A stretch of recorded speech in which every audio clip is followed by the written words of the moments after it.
ছাত্র সমাজ যারা আজকে এনসিপি বা আজকে যারা আমাদের বৈষম্য বিরোধী ছাত্র আন্দোলন, তাদের ভূমিকার জন্য এই জাতি তাদের কাছে ঋণী।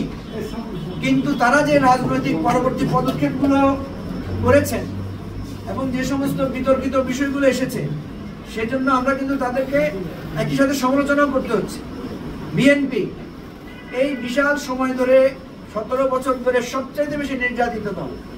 বিএনপির পরে জামাত সহ আরো অন্যান্য দল আছে, আমরা অন্যান্য দলের আছে, আমাদের বিরাট অবদান।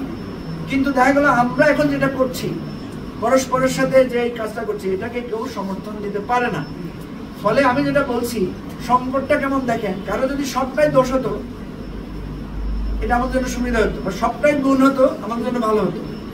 একই ব্যক্তির দোষ, একই ব্যক্তির ত্রুটি, ফলে এই জায়গায় আমরা কাউকেই বাদ দিয়ে এগোতে পারছি না। এটাই হচ্ছে একটা চতুর্মুখী সংকট। সেই জন্য আমরা দায়ী হিসেবে দেখি, সবাই আমরা দায়ী, সবাই আমরা ভুল করেছি।